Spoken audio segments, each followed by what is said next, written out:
Mucho tiempo la iglesia estuvo orando por usted, Joaquín. Dice la Biblia que en el cielo hay gozo por un pecador que se arrepiente. Y más que nosotros nos dé gozo, pues en el cielo hay mucho gozo. Dios es impredecible, ¿verdad?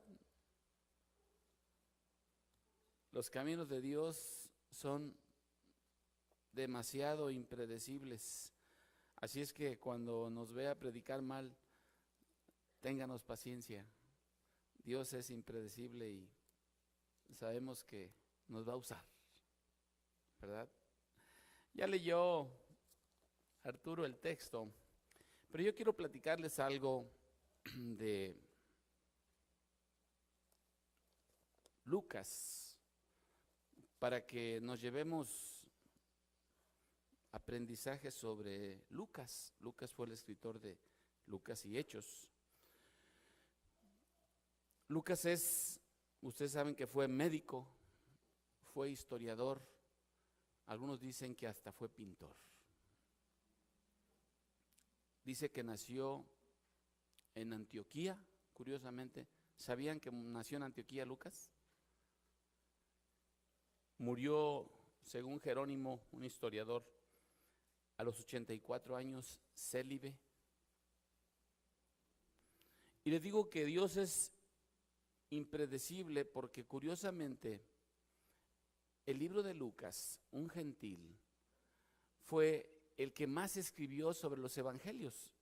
Revisen ustedes Marcos, Mateo y Juan, y Lucas es el que más escribe. Por eso le digo, Dios es indescifrable. Les digo que mi password es paleta de Nanchi. El mejor hacker no lo podría descifrar, ¿verdad? Porque paleta de Nanchi y con Y al final. O sea, tengo 15 sabores de agua y como 20 y tantos de leche, ¿verdad? Dios es insondable. Utiliza a Lucas, un gentil, ¿verdad? Pero allí en el libro de Lucas y el libro de Hechos están dedicados a Teófilo. Lucas le dice, oh excelentísimo Teófilo. Parece ser que Teófilo era un alto gobernante romano, porque ahí en la defensa de Hechos 24, un tértulo, uno que acusa a Pablo, le dice, oh excelentísimo Félix, ¿verdad? Entonces, muchos historiadores creen que Teófilo era un hombre en la política muy bien acomodado y tenía buenos billetes. Teófilo significa amante de Dios, o el que Dios ama, o el que ama a Dios. Busquen en Lucas capítulo 1, versículo 4, por favor.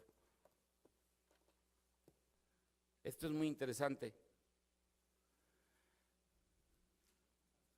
Lucas capítulo 1, versículo 4. Dice la palabra de Dios, para que conozcas bien la verdad de las cosas en las cuales has sido instruido. Este es el propósito de los libros de la Biblia, ¿verdad? Para que conozcamos bien la verdad en lo que hemos sido instruidos.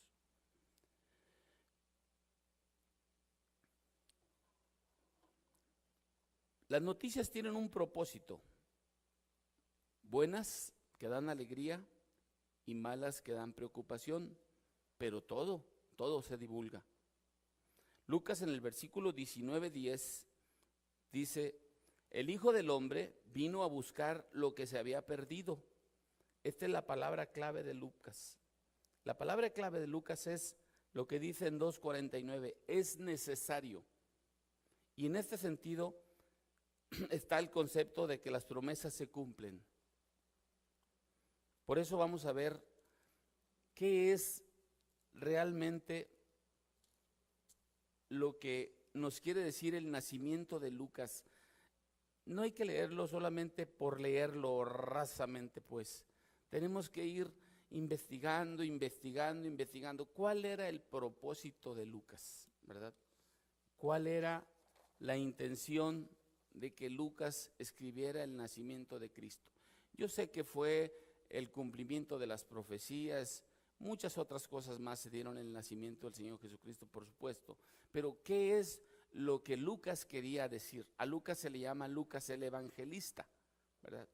Lucas quería que esa noticia se corriera, ¿verdad? Y este era el propósito de por lo cual Teófilo le había dado dinero, había financiado, ¿verdad?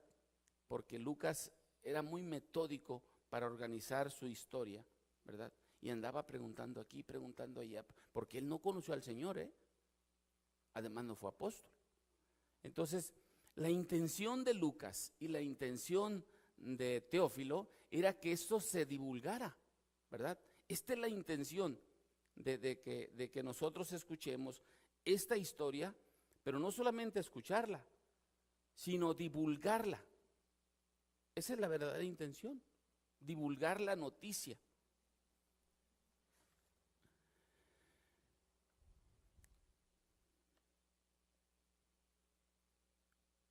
El gozo que resulta de la venida del Señor está indicado en los temas de los himnos 1 y 2, el Magnificat, Lucas 11:46, el Benedictus, la Gloria in Excelsis y Nunc Dominitis.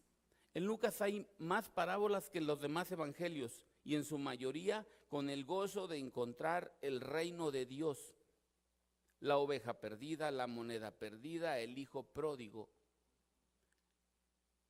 Ustedes han oído esas parábolas. ¿Qué dice el Señor Jesucristo? Cuando alguien extravía una moneda y la encuentra, le dice a sus vecinos: hey, he encontrado una moneda. Y el pastor que encuentra la oveja perdida dice: deja las 99 y va por una. El hijo pródigo, cuando regresa, o sea, el gusto de haber encontrado el reino de Dios. Por eso nos da gusto, Joaquín, que usted nos comparta que se ha sentido contento, y no solamente contento, sino que usted sabe que Dios le ha salvado, ¿verdad? Las preguntas que deberíamos hacernos: ¿tengo gozo de saber que un día Cristo nació, murió y resucitó por mí? Cuando leo el Evangelio de Lucas, ¿terminaré como Teófilo, amando más a Dios? Así que iniciemos pues con Lucas 2, del 8 al 16. Vamos a orar. Señor, te damos gracias porque eres realmente impredecible, bueno, Señor, misericordioso con nosotros. Y por medio de tu palabra y por medio de tus escritores, Señor, nos has mostrado la misericordia que un día tuviste por nosotros al nacer en un pesebre. Como dice Filipenses, dejaste la forma de Dios y te hiciste siervo, Señor, te despojaste de tu gloria. Gracias, Señor, por este tiempo en el nombre de Cristo Jesús. Amén. Dice el versículo 8, vamos a ir a la antigua, dice: había pastores en la misma región que velaban y guardaban las vigilias de la noche sobre sus rebaños. Mire, le decía al principio que Dios es impredecible. Y siempre relacionamos las cosas de Dios con sacerdotes, pastores, ministros. Y aquí no, ¿verdad? La Biblia es así, Dios es así. Aquí agarra a personas que eran pastores. La historia de los judíos dice que los suegros no querían tener yernos pastores, porque era muy desgastante. Estos personajes, los pastores, se iban con su rebaño y se llevaban su comida, ¿verdad? Esa comida, pues, los que hemos andado en el campo, se nos hace dura, los bolillos duros, las tortillas duras, pero siempre llevamos cosas como cerillos para prender fogata. Entonces, esas personas cuidan día y noche los corderos, poco bajan, andan muy sucios, huelen. el olor a puerco es fuerte, pero el olor a chivo, el olor a borrego es penetrante. Usted no podría tener novia en esos tiempos. Es penetrante, de veras. Se le pasa un chivo por aquí y por eso dicen, hueles a chivo berraco. Son fuertes de olor. Entonces dice la historia que los judíos no querían tener yernos de ese tipo ni hijos. Pero también cuenta que en Belén había un depósito de borregos y estos pastores estaban encargados de esos para ahí suministrar estos animalitos para el sacrificio en Jerusalén, ¿verdad? Pues total que Dios viene a esas personas de lo más común, ¿verdad? De lo más común y corriente, ¿verdad? Humildemente, no eran gente de poder, eran muy, muy pobres. Pero me parece curioso que Dios viene a nacer en Belén y recordar, incluir a estos hombres que eran pastores, donde David fue pastor. No nació en Jerusalén, donde David fue rey. Nació en Belén, donde David fue pastor, ¿verdad? Ahí donde David fue desechado incluso por su padre. ¿Se acuerdan de su padre? Cuando Samuel viene a nombrarlo y Isaí le dice, te voy a presentar al mero. Y cuando lo ve Samuel dice, este es. Y le dice al Señor, este no es. Y en la segunda vez se queda calladito Samuel y Dios le dice, este no es. O sea, ya Samuel ya no se adelanta, y le dice, este tampoco es, y este tampoco es, y este tampoco es. Y le dice Samuel, entendiendo todo, le dice, llama a alguien, falta alguien. Sí, falta el más chico. Ese no, está medio mal barbechado, ese anda ya de chivero. Llámalo. O sea, ahí David, ¿verdad? También fue desechado por su padre y fue aceptado por el Señor para que reinara sobre Israel. Gente pobre haciendo un trabajo común, cuidar que no se roben sus ovejas que llevan a pastar. Cristo desde su llegada corporal convoca a todo tipo de personas. Esta es la idea de Lucas. Llega la salvación para todo mundo, gentiles, judíos, ¿verdad? Pobres, ricos, ¿verdad? Y aquí dice la Biblia que se les presentó un ángel, Lucas dice el ángel Gabriel. Ángel Gabriel quiere decir héroe de Dios. Dice, y la gloria del Señor los rodeó de resplandor y tuvieron gran temor. Noten por favor cómo en cascada llegan los y se les presenta un ángel. Y la gloria del Señor los rodeó y tuvieron gran temor. He aquí el ángel de Dios era Gabriel, héroe de Dios, siempre delante de su presencia, dice Lucas 1:19 y Lucas 1:26, Daniel 8:16 y 9:21. Él y Miguel arcángel, encargados de dar anuncios concernientes a los planes de Dios, son los únicos mencionados por su nombre, Gabriel y Miguel. Y en el 10 dice, pero el ángel les dijo, no temáis, he aquí os doy nuevas de gran gozo, que será para todo el pueblo. ¿Qué nuevas de gran gozo les dio? La primera fue que os ha nacido hoy en la ciudad de David, y esto es lo que les decía, estaba profetizado en Miqueas que en la ciudad de David, ¿sí?, había de nacer Cristo. Y dice en el 2, un Salvador. La 3 dice que es Cristo el Señor. Cuando se dan noticias buenas de gran gozo, no debe de existir temor. Nuevas de gran gozo dirigida a todo el pueblo. El tono de voz para dar buenas nuevas es diferente cuando se dan malas noticias. Cuando Dios aparece, cuando Cristo aparece a Pablo yendo a Damasco, cuando estamos en pecado, y lo estamos, ¿verdad? Inconversos, entra el temor. Entra el temor. Pero Dios, en su misericordia, no utiliza esa palabra fuerte de que nos impacte el temor. No. Jesús le dice a Pablo: Pablo, Saulo, Saulo, ¿por qué me persigues? ¿Cómo pudo haber dicho Dios en Cristo enojado? Ah, sí, tú eres el que me estás persiguiendo. Ahorita vas a ver. No, le dice: Saulo, Saulo, ¿por qué me persigues? Dura cosa te es dar cosas contra el aguijón. Y aquí le dice el ángel: nuevas de gran gozo. Pero aquí el ángel detalla con mucha puntualidad y precisión en qué consistían las buenas nuevas y a quién iba dirigido. Que os ha nacido hoy, dice Isaías 9:6. Busquen Isaías 9:6, hermanos, por favor.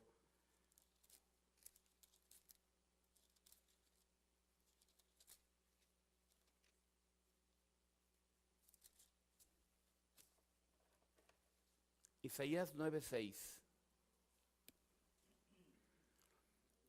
Porque un niño nos es nacido, hijo nos es dado, y el principado sobre su hombro, y se llamará su nombre admirable, consejero, Dios fuerte, Padre eterno, príncipe de paz. Lo dilatado de su imperio y la paz no tendrán límites.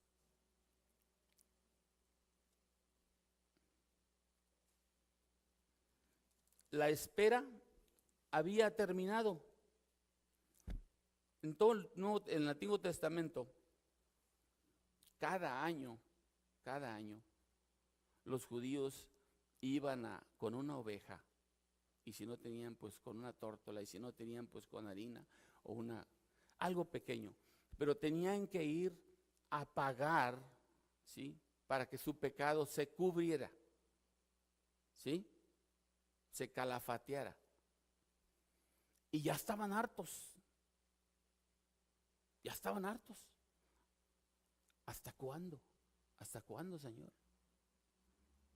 Con la venida de Cristo, ellos estaban entendiendo hoy, ¿sí?, que la espera ya había terminado.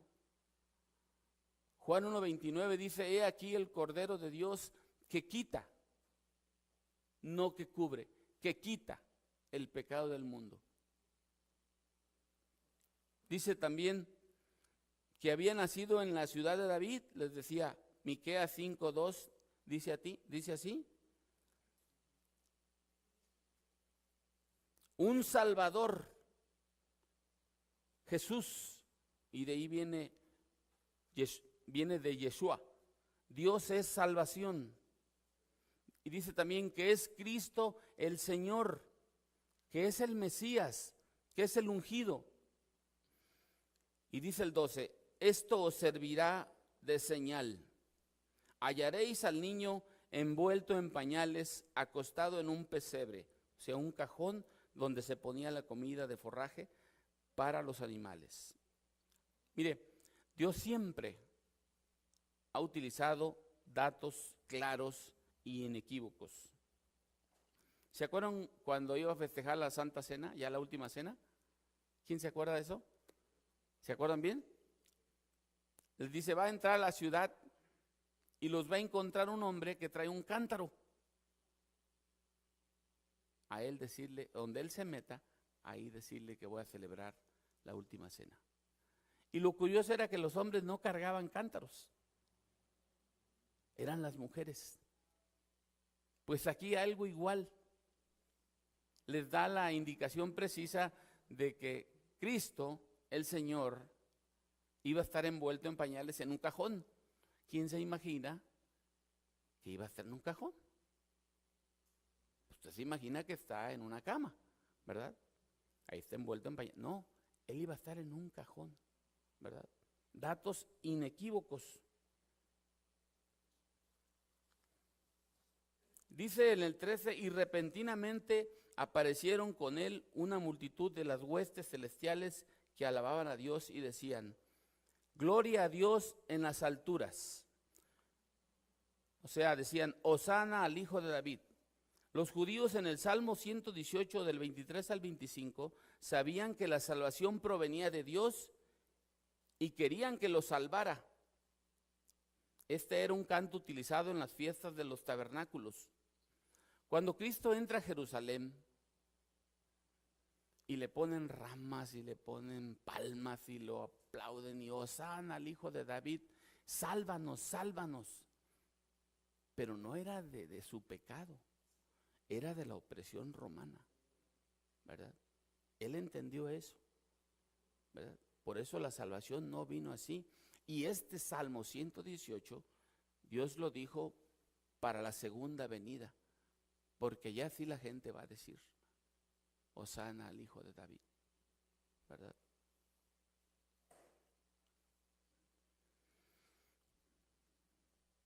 Dice: y en la tierra paz. Isaías 57, 9 dice: produciré frutos de labios, paz al que está cerca y al que está lejos, y al cercano, dijo Jehová, y lo sanaré. Hechos 2:39 dice: porque para vosotros es la promesa, y para vuestros hijos, y para todos los que están lejos, para cuantos el Señor nuestro Dios llamare. Busquen por favor para entender esto de la paz. Curiosamente, en tiempos de Jesús, César Augusto hizo la Pax Romana.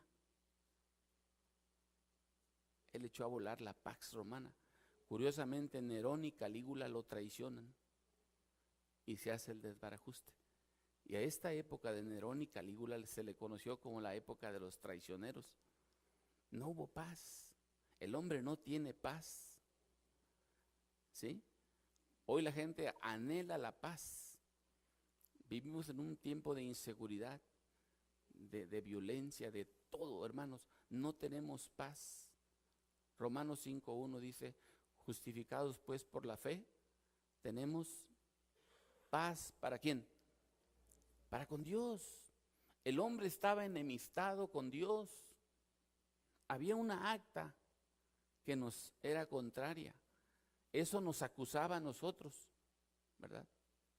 Nos era contraria y no teníamos paz. El hombre no tiene paz hasta que viene a Jesucristo.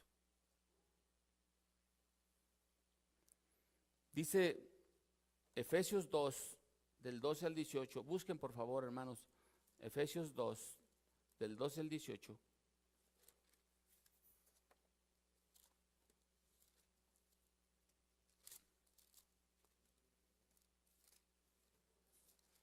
Efesios 2, del 12 al 18. En aquel tiempo estabais sin Cristo, alejados de la ciudadanía de Israel y ajenos a los pactos de la promesa, sin esperanza y sin Dios en el mundo. Pero ahora en Cristo Jesús, vosotros que en otro tiempo estabais lejos, habéis sido hechos cercanos por la sangre de Cristo, porque Él es nuestra paz, que de ambos pueblos hizo uno, derribando la pared intermedia de separación, aboliendo en su carne las enemistades, la ley de los mandamientos expresados en ordenanzas, para crear en sí mismo de los dos un solo y nuevo hombre, haciendo la paz, y mediante la cruz reconciliar con Dios a ambos en un solo cuerpo, matando en ella las enemistades. Y vino y anunció las buenas nuevas de paz a vosotros que estabais lejos y a los que estaban cerca. Eso es otra parte de lo que se cumplió, ¿verdad? Con el nacimiento de Cristo, Él hizo la paz, ¿sí? Aunque se cumplió en la cruz, vino a hacer la paz. Ya les dije Romanos 5:2. Dice: buena voluntad para con los hombres. ¿Qué es tener buena voluntad para con los hombres? Juan 3:16 dice: porque de tal manera amó Dios al mundo, que ha dado a su Hijo unigénito, para que todo aquel que en Él cree no se pierda, mas tenga vida eterna. Efesios 2:4 al 7 dice: pero Dios, que es rico en misericordia, por su gran amor con que nos amó, aun estando nosotros muertos en pecados, nos dio vida juntamente con Cristo. Por gracia sois salvos. Y juntamente con Él nos resucitó y nos hizo sentar en lugares celestiales con Cristo Jesús. Me gusta mucho la gramática de Pablo. Dice, y juntamente con Él nos resucitó. ¿Qué entiende usted por nos resucitó? Pero, ¿será en el pasado o en el presente? ¿Lo entiende? No lo entiende, ¿verdad? Ni yo tampoco. Pero literalmente dice, ya estamos resucitados. En el presente continuo de Dios no existe el pasado ni el futuro. Es un presente continuo. Y me gusta mucho que dice, con Él nos resucitó y nos hizo sentar en lugares celestiales con Cristo Jesús. Aquí no dice, y nos va a hacer sentar. No. Créalo. Quizás esté joven, como Arturo, como Pedro, como Joaquín. Pero hay gente que como la mamá de Pedro tiene 99 años. Y nos engañaríamos diciendo, no vamos a morir. Pero esto nos da gozo. Nos da gozo saber que descansamos no en nuestras obras, que descansamos en las promesas de Dios como esta, que dice, nos resucitó, nos hizo sentar. O sea, ya usted está sentado a un lado del Señor, ya está resucitado. Sus pecados ya han sido perdonados. ¿Importará otra cosa en su vida? Ya no importa nada. Esa es la historia de amor jamás contada, hermanos. El viaje eterno de un ser humano. Usted ya tiene 50, 60 o joven como yo, 54, pero no se engañe. Pronto va a llegar si el Señor lo permite, a más edad y a más edad. Y por ahí mandó a Wilfredo, ya no es un dolor, ya es gota, ¿verdad? Entonces, esa es la verdad, hermanos. Pero nosotros como creyentes debemos aferrarnos a todas estas promesas. Y ese era el propósito del nacimiento del Señor.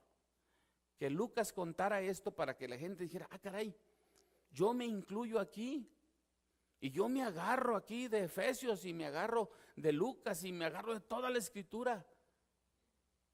Porque las promesas del Señor son sí.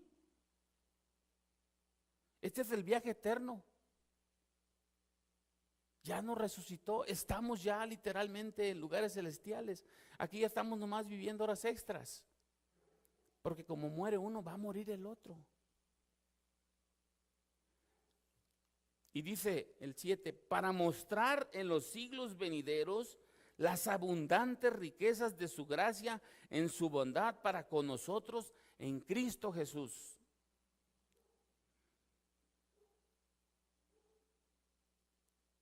Un día vamos a correr delante de Dios, a estar hincados eternamente, seguramente, por cómo nos fue propicio, cómo fue bueno con nosotros a pesar de lo que éramos. Señor, pero ¿cómo te fijaste en mí? Yo era un tipo ruin, pecador, una basura, ¿verdad? Y tuviste misericordia de mí. Eres indescifrable, fuiste siempre indescifrable, Señor. ¿Verdad? Pudiste haber convocado en el nacimiento. ¿Les gusta a Augusto César? ¿Lo pudo haber convocado? Pero así lo pudo haber convocado. A ver, tú te me vas ahí, te hincas ahí delante y adórale, ¿verdad? A ver, escribas, fariseos, ahí todos ahí presentes. No. No fue así. Dios escogió a hombres tan comunes como usted y como yo. Esos pastores que nadie hubiera adivinado que hubieran estado en el plan de Dios. Nadie, hermanos, nadie. Así es Dios. En una ocasión, Josué, el gran Josué, siente celos de Moisés y le dicen, alguien en el campamento está profetizando que mira. Y Moisés le dice, ¿tienes celos tú también de ellos? Ojalá todos fueran como ellos. Y el Señor Jesucristo le pasa algo igual. Los apóstoles dicen, allá estos fulanos también han... ¿Quién? Dios es así, Dios es así. Escogió pastores, escogió a Arturo, a Betty, a Jorge, a Delia, a Pepe. Oye, pero ellos no habían estudiado. ¿Y eso qué? Ellos no iban a la iglesia. ¿Eso qué? Dios es el que dicta las cosas, ¿verdad? Y los que estamos en Cristo Jesús debemos de regocijarnos en esto, en que sin haber nada en nosotros, un día Dios nos escogió. Y aquí dice Efesios, no solamente te escogió, te santificó, te apartó, ya te puso aparte. ¿Sí? Y no te lo dice cuando llegues, te lo dice ya, ¿verdad?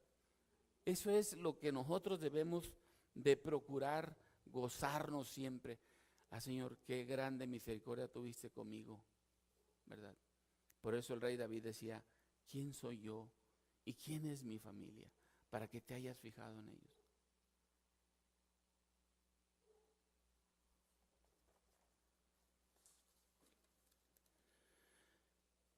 Dice el 15, dice, sucedió que cuando los ángeles se fueron de ellos al cielo, los pastores se dijeron unos a otros, pasemos pues hasta Belén y veamos esto que ha sucedido, que el Señor nos ha manifestado.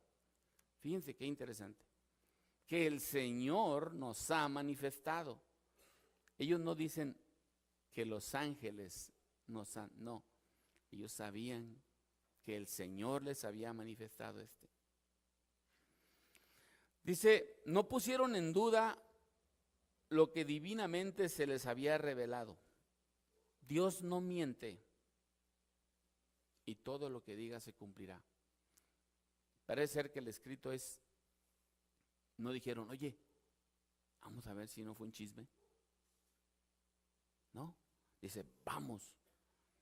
Y otra cosa que me pareció interesante, ¿se acuerda que al inicio le digo, nadie quería tener yernos pastores?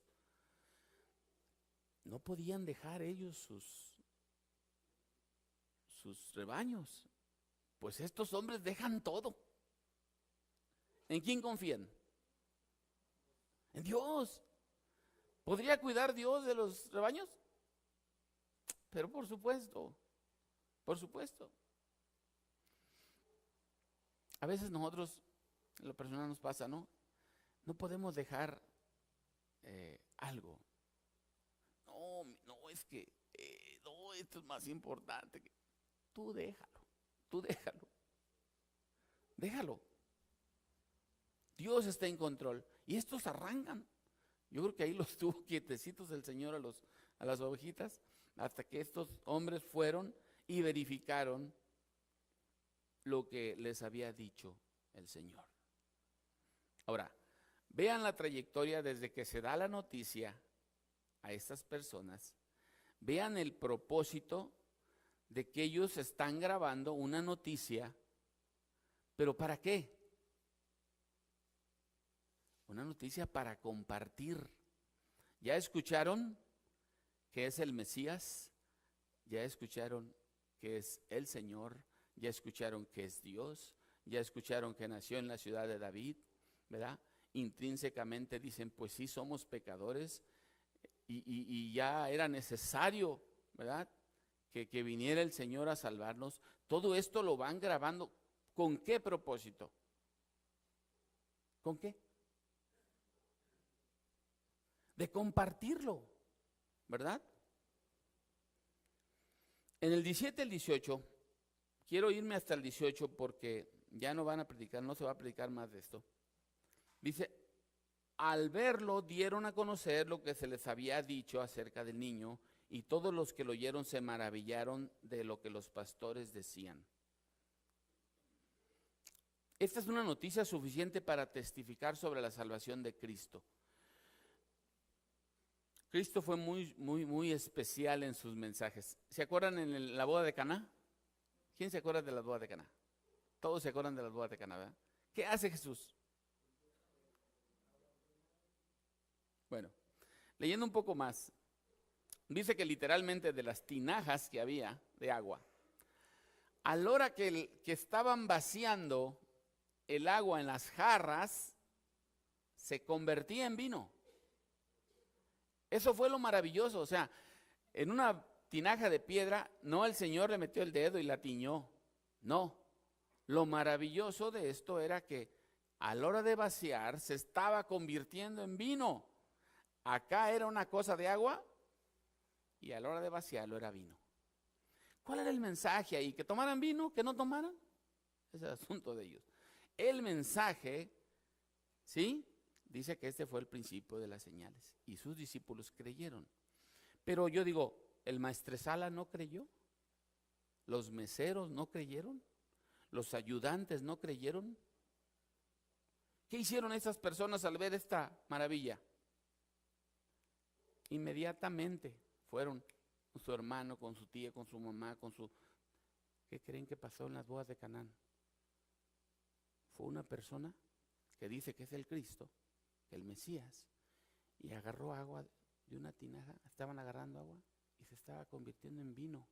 Y no solamente en vino, dijo el maestresala, el mejor vino, ¿sí? Pues ese era el mensaje que la gente tenía que predicar. Y este era el mensaje que los pastores estaban compartiendo. ¿Se acuerdan del endemoniado gadareno? ¿Qué dice? El endemoniado gadareno le dice, oye, llévame, no, yo quiero ir contigo. No. Quédate y dile a tus familiares qué es lo que Dios hizo contigo. Y este se agarró regándola como pólvora. Curiosamente, los dueños de los cerdos se enojaron. ¿Sí? Pero este hombre le platica a sus familiares y no le platica a uno. Bueno, yo antes echaba muchas mentiras y me gustaba echar mentiras, ¿verdad? Y me gustaba que, ahí viene fulano, le voy a echar una mentira buena. Una cosa bonita, una cosa sana, una cosa interesante. Nos gusta platicar. Yo a un amigo le cuento las cosas que me platica la charra número 70. O sea, le gusta platicar las cosas. A nosotros nos gusta platicar las cosas buenas. Yo he oído muchos, no, pues yo estaba muy enfermo y el Señor me sanó, o el Señor me levantó, estaba muy amolado y Dios me prosperó. Uy, qué bueno, ¿verdad? Y muchas veces lo platican. Esta era la idea del endemoniado gadareno, de las bodas de Canaán, de los pastores, que la gente diera esa noticia. He aquí os doy una buena noticia. ¿Para qué? Para que siguieras platicándola, ¿verdad? Ese era el propósito de que se les había aparecido y les había dicho, ya nació el Cristo, en tal lugar está, y mira, todo eso. Dice en el 18, dice, y todos los que lo oyeron se maravillaron de lo que los pastores decían. Mire, en el 19 no dice que la gente que le fue contado esto reaccionó y fue al lugar donde Cristo el Señor nació. Nosotros, nuestro deber es platicar, nuestro deber es contar la historia de Jesús, la salvación que hay en Cristo Jesús, cómo Dios nos amó. La gente puede reaccionar de diferente manera. Puede ir a Cristo o no puede ir, ¿verdad? Eso es nuestra obligación. Aquí hay suficiente información en esta noticia, de veras, para testificar. Nos dice que el hombre tiene un problema de pecado, que el pago de esto es la muerte. La solución solo puede hacerse mediante la sangre de Cristo Jesús, que Cristo es Dios y el único medio de salvación, no hay otro medio. Hechos 4:12 lo dice, 1 Timoteo 2:5-6 dice que entre Dios y los hombres solamente Cristo.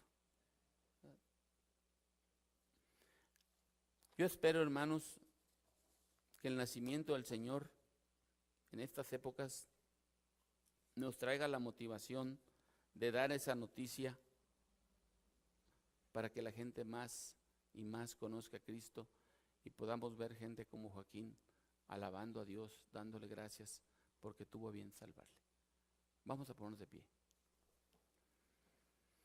Señor, queremos darte gracias porque de manera muy explícita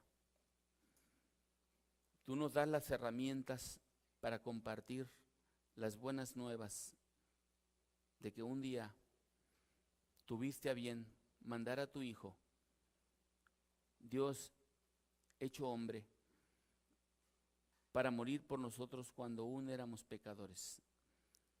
Eso lo podemos compartir con todas las personas que conozcamos, como aquel endemoniado gadareno o como los testigos de las bodas de Caná.